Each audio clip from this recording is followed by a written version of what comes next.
Thank you, Mr. Chairman, and thank you to the panel for being here today. I'd like to ask Mr. Wim a couple questions. I appreciate your testimony and your charts and the information that's in your documentation here. And I really want to focus on the debt of the federal government, because to me, I believe that's the greatest, will have the greatest impact and is the greatest threat to the United States and other parts of the world. I mean, we've seen what's happened over the past couple of days with a realignment from the tariffs and the what President Trump is doing, bringing people to the table to restructure our trade policy around the world. I believe that can be fixed over a period of time. It may take a little bit because there's a real shock to the system, but a debt collapse would be almost catastrophic. Would you agree with that? Certainly, when we talk about the Treasury market, obviously the full faith and credit of the United States government needs to always be top priority, and that means markets need to function.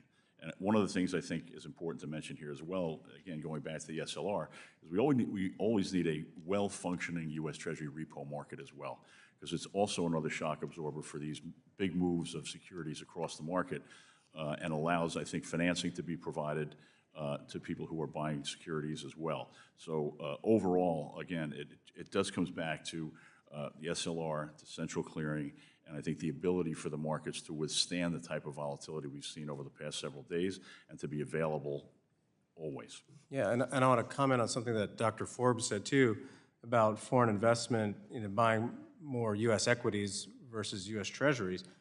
I mean, at some point, it's both going to come to a head, right? I mean, they do rely a bit on each other.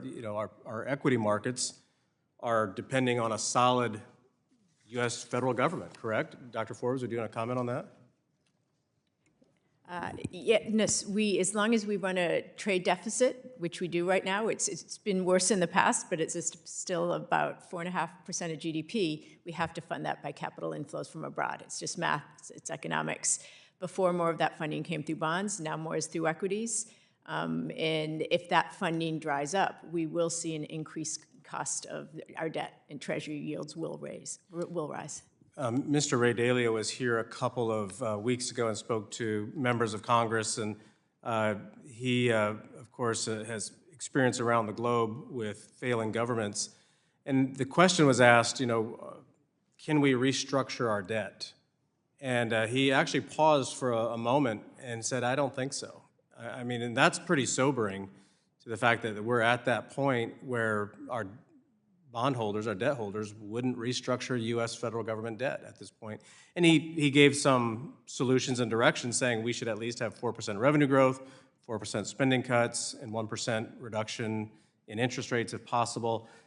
Secretary Treasury, or the Treasury Secretary Scott Bessent had a similar plan of 3-3-3. And I know you probably would all agree to those. You all are kind of nodding your heads, but to get Congress to do that seems to be the hurdle today. I hope not. I hope we can get through that. But is that the right direction, and does that help the long-term health of not only the United States but other parts of the world? Anybody want to comment on that? So I think I would agree with you, Representatives. The deficit in fiscal year 2024 was 6.4%, a very high number given the economy was near full employment. And the trajectory for the deficit, given the aging population, is not the right direction. I think any tax and spending considerations that Congress and the President are working on need to consider the impact on the debt trajectory. I do think we're in that kind of situation. And from a risk management perspective, which is where I sat recently, the concern could be when investors view the path as unsustainable and start to demand higher interest rates, that itself increases the deficit, and you can get a spiral that is concerning. So I think the previous administration did propose a budget with some deficit reduction. That was not passed. I think in this current administration, you know, considerations for both tax and spending need to have this front of mind. Thank you, Mr. Chairman. I yield back.